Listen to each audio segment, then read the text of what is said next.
Are you curious about how dividend stocks can outperform the S&P 500 and provide you with consistent income? Want to understand how investing in high-quality companies with a track record of dividend growth can lead to capital appreciation over time? Interested in learning how reinvesting dividends can significantly boost your long-term financial gains? Hi, my name is Tommy Cloud. I am president of Third Act Retirement Planning, a company that I started back in 2000. I am also a certified financial planner and qualified Kingdom advisor. Today, we're going to be talking about the best dividend stocks to buy right now. So let's get it on. Woo! Let's get it on. Baby. Let's get it on. Let's love, baby. Let's get it on. Sugar, let's get it on. Woo-hoo. We're all sensitive people. Tell you what, I could just start singing that, listening to Marvin Gaye sing like that. What a God-given talent. How blessed was he to have a voice like that? What an instrument.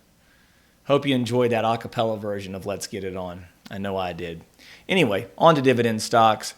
These guys are great because they offer less volatility than the broad market or the S&P 500. And depending on the time frame you take and depending on the dividend stocks that you choose, they can also outperform the S&P 500, which is particularly valuable for someone that has received a large sum of money and doesn't want to lose it, or someone also, of course, that's in retirement and wants income. So we're going to dive into that. We're going to look at both domestic and international.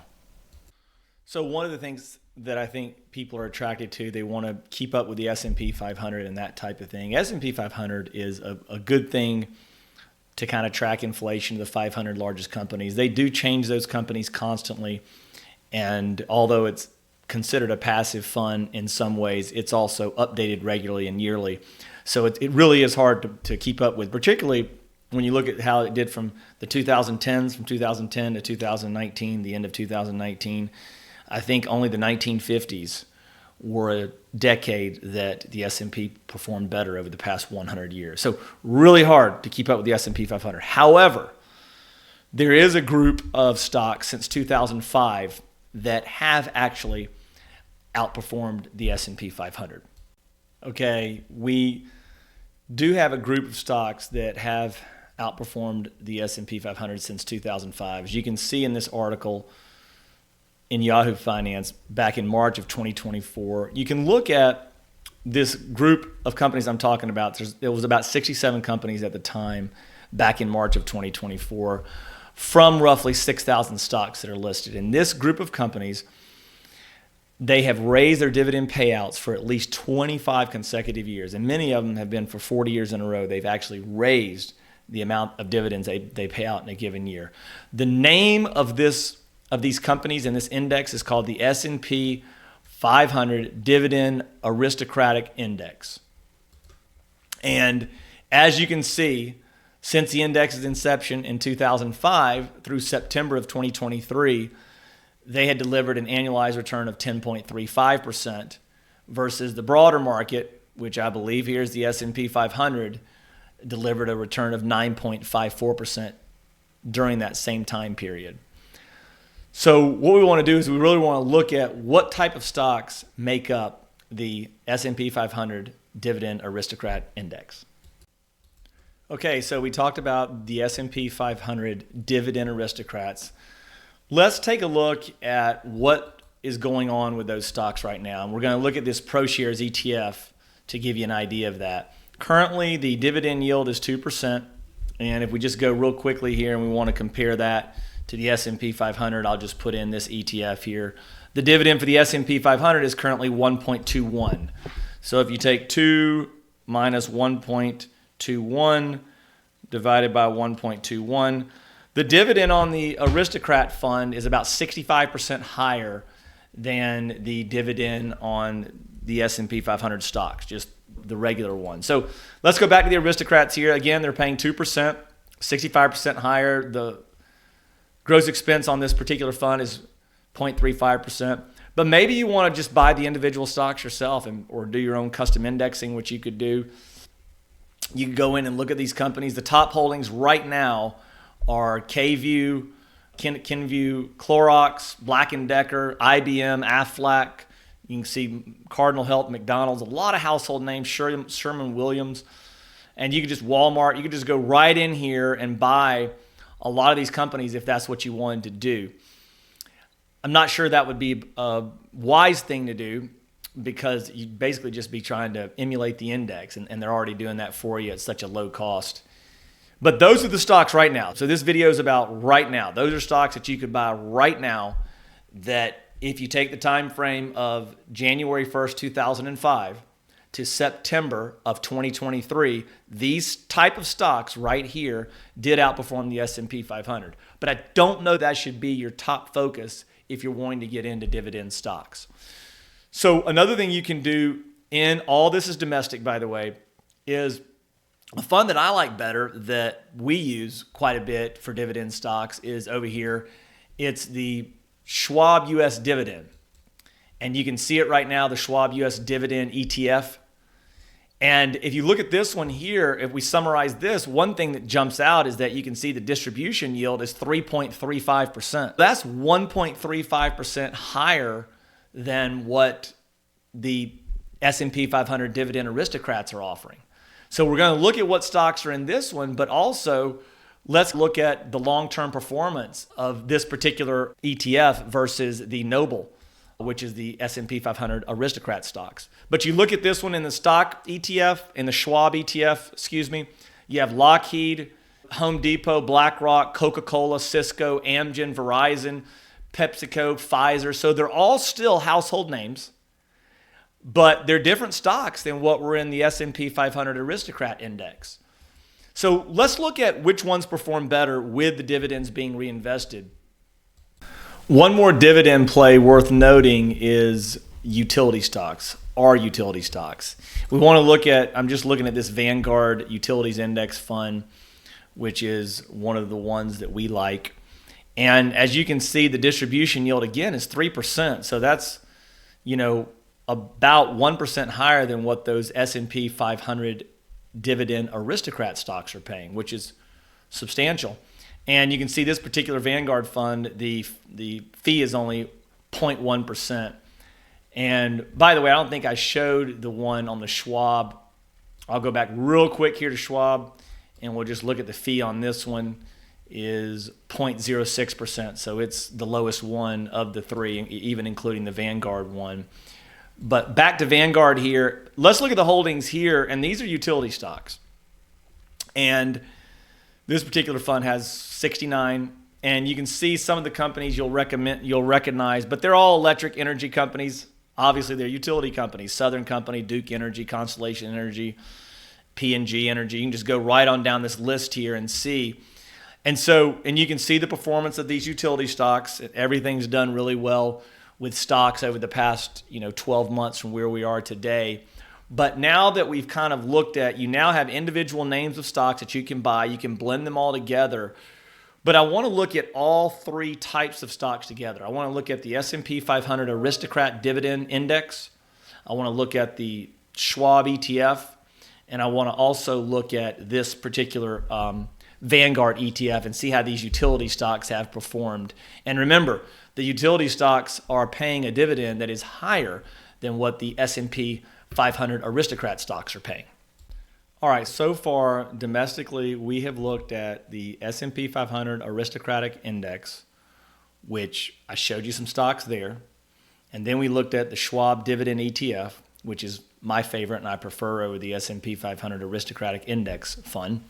And then we looked at the utility stocks, and I like those better than the S&P 500 Aristocrat dividend paying stocks. I'm going to show you why as well. We're going to dive in now and look at all three of these types of stocks that we've already looked at the individual funds for, and actually looked at the individual stocks, the top 10 holdings that are inside each of these, which you could do a blend of those if you wanted to.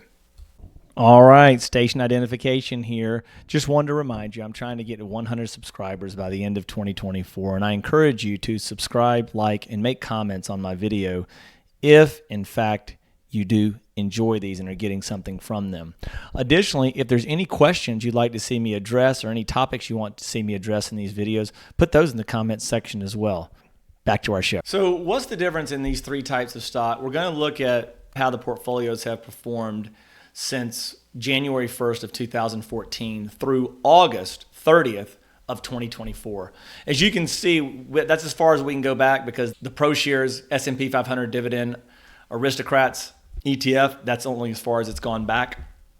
So we're going to look at all three of them. The first one here is the Schwab. As you can see, that sample portfolio. That's what that's being called. You can see that it's done 11.6% per year. Its max drawdown is 21.5%. We're going to scroll right here to the utility stocks, and those have done 10.1% on average per year. It's been a great 15 plus years for stocks.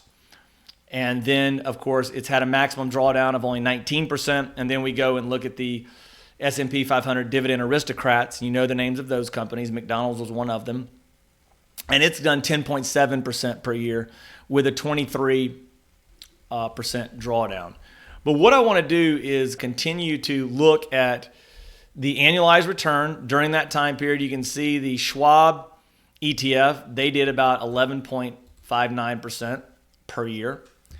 And then the utility stocks did 10.05% per year. And then the S&P 500 aristocratic stocks did 10.68. So all pretty close there. What I do want to point out is the maximum drawdown. That's one thing to notice. And you can see that this portfolio here with the utility stocks did the best, and the S&P 500 Dividend Aristocrat stocks did the worst, with having a max drawdown of 23%. And then the Schwab Dividend ETF did about 21.5% down. So we're looking at that. Then we want to scroll down here and look at something else that's very important. And that's going to be, let's see, the benchmark correlation. Very important as we look at this here. The correlation you can see here to the overall market is only 0.47% for the utility stocks. That is a huge standout, a big time standout. Where if you look at the Schwab dividend stocks, it's highly correlated, 0.91 to the S&P 500, and also the S&P 500 Dividend Aristocrat stocks right here at 0.92 are highly correlated to the S&P 500, but the utility stocks are not. They're only moderately correlated at 0.47. So that's a huge standout for utility stocks. And we've already talked about that they are paying close to a 3% dividend right now on that particular Vanguard fund, which is much higher than the Dividend Aristocrat stocks, which are only paying 2%, with the Schwab dividend stocks paying the highest at 3.35%. You have plenty of U.S. stocks now to look at that are individual stocks, or you can look at the ETFs that I've already mentioned. Why do I want to talk about international? Why do we need to do something like that? So many people are gun shy of international stocks. I do want to show you why I'm saying you should probably include some international stocks to produce dividends for you, okay? First of all, if you look here at the chart on the left, it's looking at the valuation, the price to earnings ratio for international stocks. As you can see, the 20-year average for international stocks has been 13.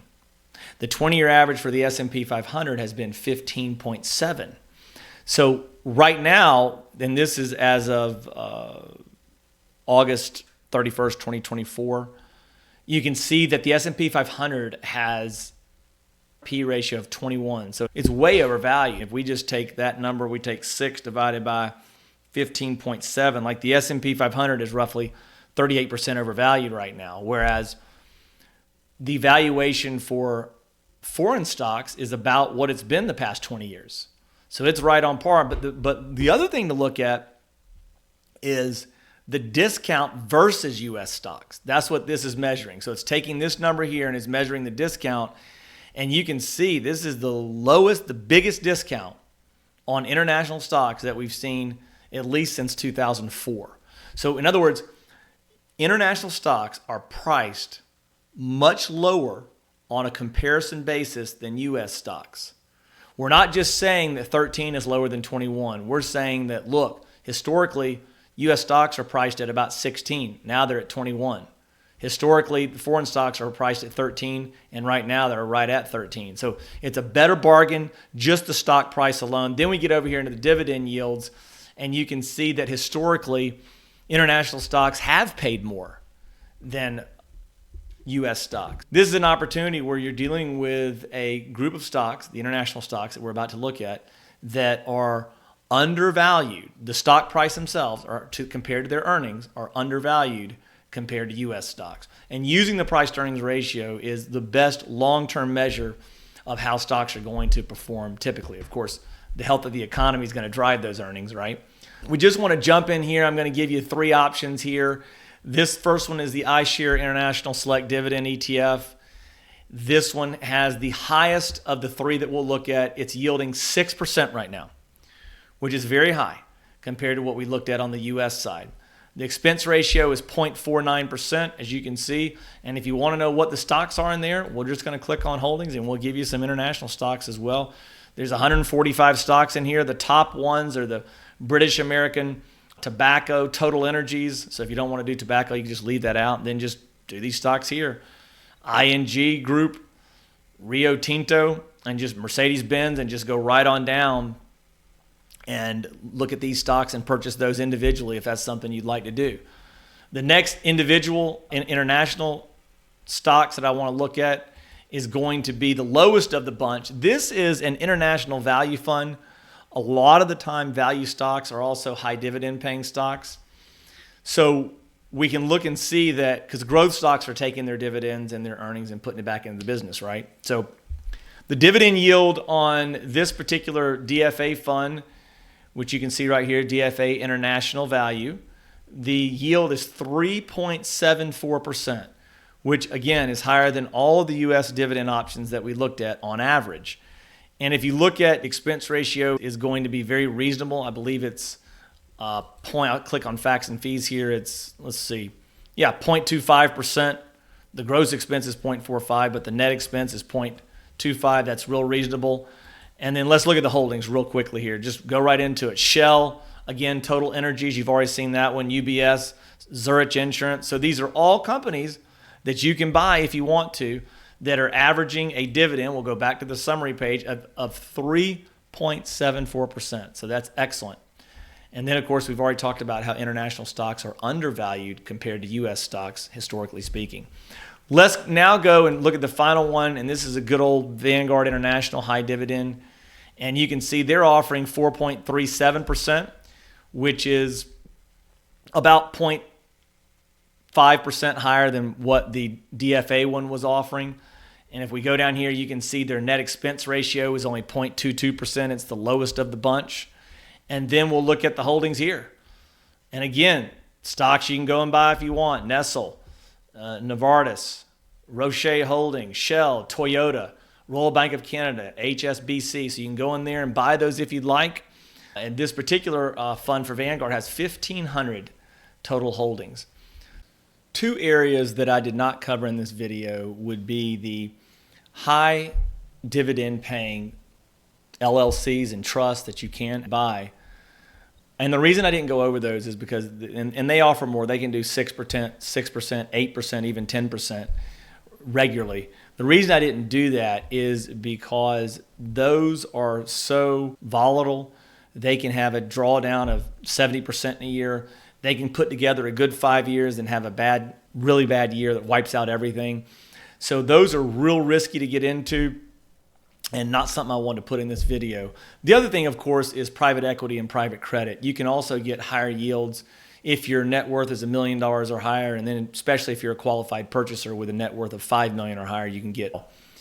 If you have questions about the dividend-paying stocks in your portfolio, I'll be happy to look at them for you. Just click on the link below to schedule a no-cost, no-obligation, short 20-minute call with me.